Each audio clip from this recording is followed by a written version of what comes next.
కిరణ్, రే కిరణ్. ఎవరండి? అవని వచ్చిందేంది? ఈ కిరణ్ గాడింట్లో కూడా లేడా? మిమ్మల్ని అడిగేది. ఎవరు మీరు? నేను కిరణ్ ఫ్రెండ్ రాకేష్ని. హో, మీరేనా రాకేష్ అంటే? నేను తెలుసా మీకు? తెలుసండి. అప్పుడప్పుడు ఆయన మీ గురించి చెప్తుంటాడు. సరే, ఇంతకీ కిరణ్ ఇంట్లో లేడా? నేను ఎన్నిసార్లు ఫోన్ చేసినా ఆన్సర్ చేస్తలేడు. అవునా? ఆయన ఇంట్లోనే ఉన్నాడు. ఏం చేస్తున్నాడు? నిద్రపోతున్నాడు. ఏంది, ఇయాల్టప్పుడు వాడు నిద్రపోతున్నాడా? అవునండి, ఎప్పుడు లేనిది ఈ రోజు నిద్రపోతున్నాడు. మీరు ఏమనుకోకపోతే కిరణ్ దగ్గరికి పోయి నీ ఫ్రెండ్ రాకేష్ వచ్చినాడని చెప్పండి.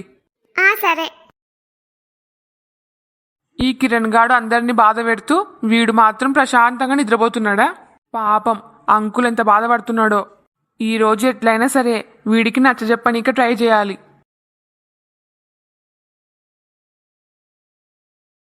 ఏవండి? ఏవండి? ఎంత పిలుస్తున్నా లేడేంది? ఏవండి? ఏందవని చెప్పు. ఎందుకు ఊకే పిలుస్తున్నావు? ఈయన మాటలేంది తేడాగున్నాయి. ఎందుకు డల్లుగా మాట్లాడుతున్నాడు? ఏమై ఉంటది? కొంపదీసి నిజంగా జ్వరం వచ్చిందా? ఏవండి, మీకేమైంది? ఎప్పుడు లేనిది ఎందుకు మీరు ఇయాల్టప్పుడు నిద్రపోతున్నారు? ఇది అడగనికనే వచ్చినావా? అయినా నాకేం అయలేదులే. నేను బానే ఉన్నా. రాత్రి సరిగ్గా నిద్రొచ్చలేదు, అందుకు ఇప్పుడు నిద్రొస్తుంది. అవునా? సరేనండి. కానీ మీకోసం మీ ఫ్రెండ్ రాకేష్ వచ్చినాడు. ఏంది, రాకేష్ ఇంటికొచ్చినాడా? అవునండి. మీకు ఎన్నిసార్లు ఫోన్ చేస్తున్నా మీరు ఆన్సర్ చేసలేరంట. అందుకే సరాసరి ఇంటికి వచ్చినాడు. అవునా? బాగా నిద్రలో ఉన్నప్పుడు ఫోన్ చేసినట్టున్నాడు, అందుకే వినబడలేదు. అయినా వీడు ఉన్నట్టుండి ఇంటికెందుకు వచ్చినాడు? ఏమన్నా అర్జెంటు పని పడితే తప్ప రాడు వాడు. పాపం ఎందుకొచ్చినాడో ఏమో. ఇంతకి వాడు ఏడున్నాడు? ఇంటి బయటనే ఉన్నాడు. సరే, లోపలికి రమ్మని చెప్పు. నేను 2 minutesలో వస్తా. సరే. నేను టాబ్లెట్ వేసుకునే వరకు ఈ జ్వరం తగ్గేటట్టు లేదు. అమ్మ తొందరగా వచ్చింటే బావుండు. అన్నా, ఆయన మిమ్మల్ని పిలుస్తున్నాడు. మీరు లోపలికి రండి. సరే అమ్మా. మీరు కూర్చోండి. ఆయన 2 minutesలో వస్తా అన్నాడు. సరే అమ్మా. ఇంకా పూజ అయిపోయినట్టే కదా? అయిపోయినట్టే. అమ్మయ్యా, ఇంకా పోదామా ఇంటికి? నాకింకా అస్సలు ఓపిక లేదు. నేను 5 నిమిషాలు పంతులతో మాట్లాడొస్తా, ఆ తర్వాత పోదాం. ఇంకా 5 నిమిషాలా? ఇంకా పూజ అయిపోయింది కదా, పంతులతో మాట్లాడడం ఎందుకు? కొంచెం పనుంది, తొందరగా మాట్లాడొస్తా. ఈయనే ఉండండి. మా అమ్మకి కొంచెం కూడా తెలివిలేదు. ఎండలు చూసినారు ఎట్లున్నాయో. తొందరగా ఇంటికి పోదామంటే ఇంకా లేట్ చేస్తుంది. నాకు అసలే ఇదంతా అలవాట్లేని పని. ఈ గుళ్ళు గోపురాలు, పూజలు పునస్కారాలు ఇవన్నీ నాకు అలవాట్లేని పని. ఇంకోసారి నాకు బుద్ధుంటే మా అమ్మతో కలిసి అస్సలు గుడికి రాను. ఇంక చాలే, నోరుముయ్. అత్తయ్యకి వేరే పని పాట ఏం లేదు అనుకుంటున్నావా? మన కోసం, మన బిడ్డ కోసమే కదా గుడికి తొలుకొని వచ్చింది. అయినా అత్తయ్యకి తన బిడ్డ పైన ఉన్న కేరింగ్ నీకి నీ బిడ్డ పైన లేదు. నా పైన ఏమన్నా డౌట్ వచ్చిందే? ఆయన ఇప్పుడు నేనేమన్నానని ఈయన ఇంత కోపంగా మాట్లాడుతున్నాడు. ఇప్పుడు నేను ఏమన్నాను? నాకి నా బిడ్డ పైన కేరింగ్ లేదా? చెప్పేది అదే కదా. నీ ప్రవర్తనలో, మాటల్లోనే అర్థమవుతుంది నీకెంత కేరింగ్ ఉందో అని. నేనేం చేసినా? పంతులు గారు నీకు 20 రోజులు నిష్టగా పూజ చేయమని చెప్పినాడు. అప్పుడు నువ్వు ఏమన్నావు? నాకు అస్సలు ఇంట్రెస్ట్ లేదు, ఈ పూజలు పునస్కారాలు నా వల్ల కాదు అన్నావు. అంటే ఏంది నీ ఉద్దేశం? మన బిడ్డ మంచి కోసం నువ్వు ఆ మాత్రం కూడా చేయలేవా? అత్తయ్య నేను ఎంత బ్రతిమాలినా గానీ ఒప్పుకునలేవు. లాస్ట్కి ఆ పూజ నేను కూడా చేస్తానందుకు ఒప్పుకున్నావు. లేకుంటే అస్సలు ఒప్పుకునేదానివి కాదేమో. నాకు ఒక్క క్షణం అసలు నువ్వు ప్రెగ్నెంటేనా అని డౌట్ వచ్చింది. అమ్మో, డౌట్ వచ్చిందంట. దినదిన గండం 100 ఏళ్ల ఆయుష్ అంటే ఇదేనేమో. ఇప్పుడు ఏం చేయాలి? ఫస్ట్ నాకే బుద్ధి లేదు. పంతులు గారు చెప్పగానే ఆ పూజ ఏదో చేస్తా అని చెప్పాల్సింది. అనవసరంగా చేయను అని మొండికేసిన. నేను తవ్వుకున్న గుంతలో నేనే పన్నా. ఈయనకి డౌట్ రాకుండా మళ్ళీ మేనేజ్ చేయాలి. మీకు కొంచెమన్నా బుద్ధి ఉందే? అసలు మీరు ఏం మాట్లాడుతున్నారు? నేను అసలు ప్రెగ్నెంట్ కాదని మీకు డౌట్ వచ్చిందే? డౌట్ పడ్డానికి కూడా హద్దు పద్దు అనేది ఒకటి ఉంటది. నీ ప్రవర్తన డౌట్ వచ్చేలాగే ఉంది మరి. చాలండి. నేను పూజ చేయను అనేసరికి నా బిడ్డ పైన నాకు ప్రేమ లేనట్ట? అసలు డాక్టర్ ఏం చెప్పినాడు తెలుసా? ఏం చెప్పినాడు? నేను చాలా వీక్ గా ఉన్నా అని చెప్పినాడు. ఇప్పటి నుంచి డైలీ రోజుకి 2 గుడ్లు తినమని చెప్పినాడు. వారానికి 3 సార్లు మటన్ తినమని చెప్పినాడు. మరి నేను పంతులు గారు చెప్పినట్టు చేస్తే నా ఆరోగ్యం ఇంకా దెబ్బతింటది కదా. నేను ఆరోగ్యంగా లేకపోతే మరి నా బిడ్డ ఆరోగ్యంగా ఉంటాడా? అందుకే పూజ చెయ్యను అని చెప్పిన.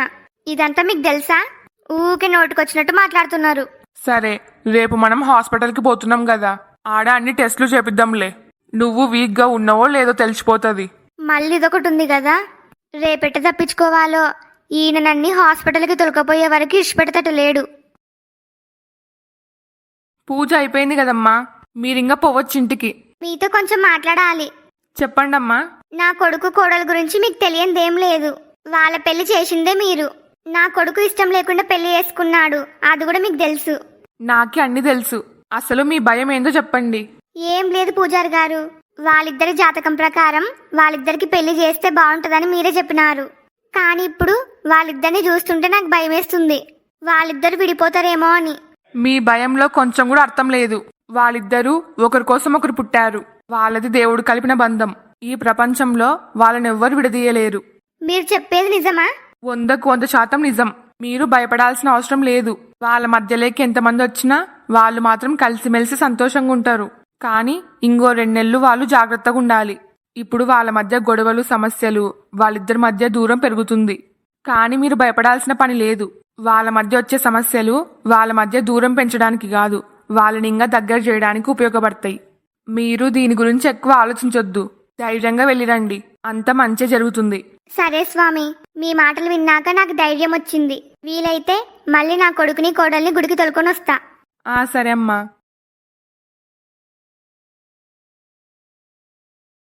నీళ్ళు తీసుకోండి.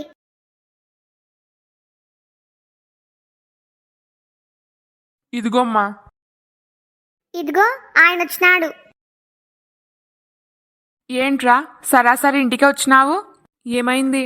ఏమన్నా అర్జెంటా? అదంతా తర్వాత. ఇంతకి నీకేమైంది? చూస్తుంటే చాలా డల్లుగా కనబడుతున్నావు. మళ్ళీ అవనీని అడిగితే నువ్వు నిద్రపోయినావని చెప్పింది. ఏమైందిరా? ఆరోగ్యం బాలేదా? అవునరా మామా. ఏమైంది? పొద్దునుంచి బాగా జ్వరం వచ్చింది. మరి టాబ్లెట్ వేసుకున్నావా? ఇంకా వేసుకునిలేను. మరి టాబ్లెట్ వేసుకోవచ్చు కదా. మా అమ్మ మా చెల్లెల్ని మా బావని తొలుకొని గుడికోయింది. మా అమ్మ ఉండింటే బావుండు. నాకు తినడానికి వేడిగా చేసి పెట్టేది. తిని నేను కూడా టాబ్లెట్ వేసుకునేవాణ్ణి. ఏందిరా మరి విడ్డూరంగా మాట్లాడుతున్నావు? ఇంట్లో మీ అమ్మ లేకపోతే ఏమి? అవని ఉంది కదా. నువ్వు అడిగితే నీకు తినడానికి ఏమన్నా వేడిగా చేసి పెడుతుంది కదా. నాకు జ్వరం వచ్చిందని అవనికి తెలియదు. ఇంకా ఏంది తెలియదా? మీకు ఏమైంది డల్లుగా ఉన్నారని అడిగింది. నాకేమైలేదు, నేను బానే ఉన్నా అని చెప్పినా. ఎందుకు చెప్పినావు అట్లా? నిజం చెప్తే ఏమైతుంది? అదొక పెద్ద కథ. ఇప్పుడు దాని గురించి ఎందుకు గాని నువ్వెందుకు వచ్చినావో చెప్పు ఫస్ట్. అదంతా తర్వాత. నీకి జ్వరం అని అవనికి ఎందుకు చెప్పలేవు? అది చెప్పు ఫస్ట్.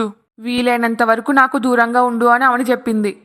ఆ మాట అన్నాక నేను ఏ ముఖం పెట్టుకొని జ్వరం వచ్చిందని చెప్పాలి? ఇంతకు అవని ఆ మాట ఎందుకనింది? నేను పల్లవి ఫోన్ మాట్లాడుతుంటే అవని మొత్తం వినింది. అందుకు కోపంలో ఆ మాట అనింది. ఇంకా నయం, మా పుట్టింటి కోత అనలేదు. ఆ మాట కూడా అనింది. నేనే కాళ్ళ వేళ్ళ పడి బ్రతిమాలినాను. పల్లవి గురించి ఇంట్లో చెప్పే వరకు మీ పుట్టింటి కోవద్దు అని చెప్పిన. నిజంగా నీకి కొంచెం కూడా మనసే లేదు. నీ స్వార్థానికి మాత్రమే అవని కావాలి. అన్ని తెలిసిన వాడివి నువ్వు కూడా ఇట్లా మాట్లాడితే ఎట్లా? నీకి ఎన్నిసార్లు చెప్పినా అవని జీవితం సంతోషంగా ఉండాలని. అవని కోసం నేను ఏమైనా చేస్తా. అయితే పల్లవిని మర్చిపో. ఏంట్రా నువ్వు చెప్పేది? నువ్వే అన్నావు కదా అవని సంతోషంగా ఉండడానికి నేనేమైనా చేస్తా అని. నువ్వు ఏం చేసినా అవని సంతోషంగా ఉండదు. పల్లవిని మర్చిపో. అవనికి కావాల్సింది నువ్వు, నీ ప్రేమ. అప్పుడే అవని సంతోషంగా ఉంటది. నీకసలు ఎంత చెప్పినా అర్థం కాదా? నాకు కాదు, ఫస్ట్ నీకే అర్థమైతలేదు. ఏమైంది? మీరిద్దరూ ఏమన్నా గొడవ పడుతున్నారా? అలాంటిదేం లేదమ్మా, జస్ట్ మాట్లాడుకుంటున్నాం అంతే. అదేందో మీరు మాట్లాడుకుంటుంటే గొడవ పడుతున్నట్టే ఉంది. మాకి 100 ఉంటాయి. మేమిద్దరం మాట్లాడేటప్పుడు నీకెందుకు మధ్యలో? పోయి నీ పని చూసుకోపో. ఇప్పుడు నేను ఏమన్నాను? ఈయనకి ఎందుకంత కోపం? పరాయి వాళ్ళ ముందర నన్ను తక్కువ చేసి మాట్లాడతాడా?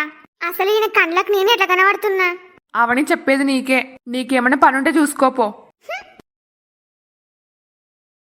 ఇప్పుడు అవని ఏమనిందని తన పైన అనవసరంగా కోపడుతున్నావు. ఇది అందరూ ఉండే హాలు. ఈడ మాట్లాడుకోవడం ఫస్ట్ మనదే తప్పు. తప్పేందో ఒప్పేందో నువ్వు చెప్పాల్సిన అవసరం లేదు. అవనిని తిట్టే హక్కు నాకుంది. అవునా?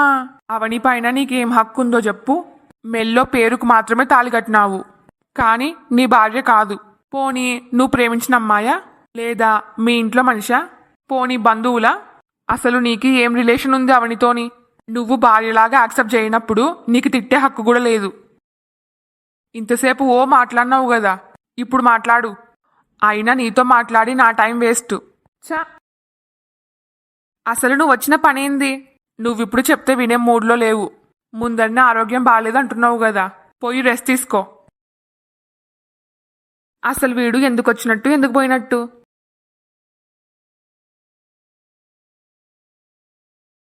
చెల్లెమ్మ, వాడు నీతో కోపంగా మాట్లాడినందుకు సారీ. మీ తప్పేముంది? ఆయన కోప్పడితే మీరు సారీ చెప్పడం ఏంది? నేను మీ ఇంటికి వచ్చినందుకే వాడు నీ పైన కోపన్నాడు. నా పైన కోపం నీ పైన చూపించినాడు. పర్లేదండి. కిరణ్కి ఆరోగ్యం బాలేదు. పొద్దునుంచి బాగా జ్వరం వచ్చిందంట. ఏంది? ఆయనకి జ్వరమా? మరి నాకెందుకు చెప్పలేడు? నీతో కావాలనే చెప్పలేడు. వాణ్ణి చూసుకో కొంచెం. నేను వెళ్ళొస్తా. ఆయనకి పొద్దునుంచి జ్వరమా? అందుకే డల్లుగున్నాడా? మరి నాకెందుకు చెప్పలేడు? నిజంగా రాకేష్ చెప్పినట్టు నేను అవని మీద అనవసరంగా కోపన్నాను. మధ్యలో అవని ఏమనింది? వాడి మీద ఉన్న కోపం అవని మీద చూపించిన. పోయేటప్పుడు కూడా చాలా కోపంగా పోయింది. పాపం అసలు ఏమనికేందో ఏమో. మీరసలు మీ గురించి ఏమనుకుంటున్నారు? ఇంట్లో ఎవరు లేనప్పుడు ఇలాంటి వేషాల వేసేది? అవనిని రాకేష్ ముందర కోపన్నాను, అందుకే ఇట్లా మాట్లాడుతుంది. భద్రకాళిలాగా ఇంత కోపంగా ఉంది. ఇప్పుడు అవనికి సర్ది చెప్పనీక కూడా నాకు ఓపిక లేదు. సారీ అవని, నీ పైన కోపడకుండా ఉండాల్సింది. తప్పు నాదే. నేను కోప్పడుతుంది అందుకు కాదు. అందుకు కాదా? మరెందుకు? మీకు పొద్దునుంచి ఆరోగ్యం బాలేదు. అప్పటికి నేను అడిగినా ఎందుకు మీరు డల్లుగున్నారు అని. అప్పుడేమన్నారు మీరు? నేను బానే ఉన్నా, నాకేం అయ్యలేదన్నారు. హో, అవని కోపం అందుకా? ఈ రాకేష్ గాడు పోయేటప్పుడు అవనికి చెప్పినట్టున్నాడు. వేస్ట్ ఫెలో, అనవసరంగా చెప్పినాడు.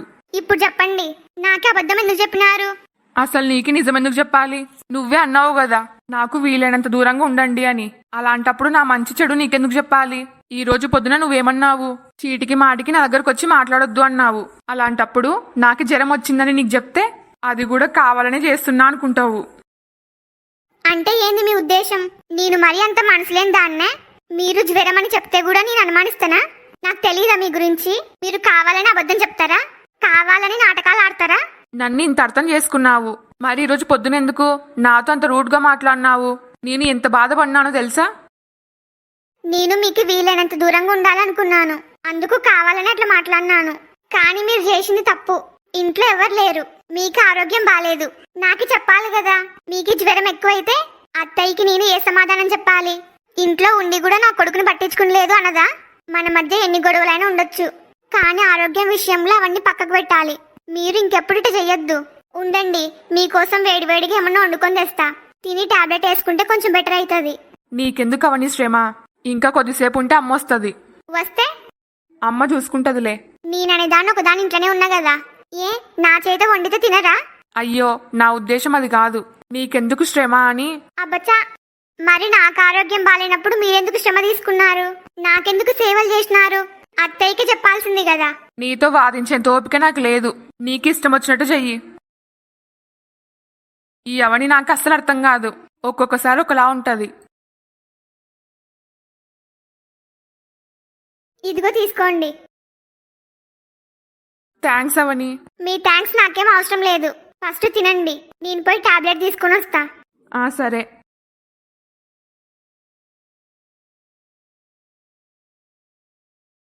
ఆయనకి జ్వరం బానే ఉంది.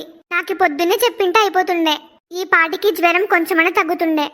అయినా తప్పు నాదేలే. నిజంగా అంటే ఈరోజు పొద్దున్న ఆయనతో రూడ్గా మాట్లాడినా. ఆయన ఏదో నా దగ్గరికి కావాలని వస్తున్నట్టు మాట్లాడినా. చా, అట్లా మాట్లాడకుండా ఉండాల్సింది. ఇప్పుడు చూడు ఏమైందో.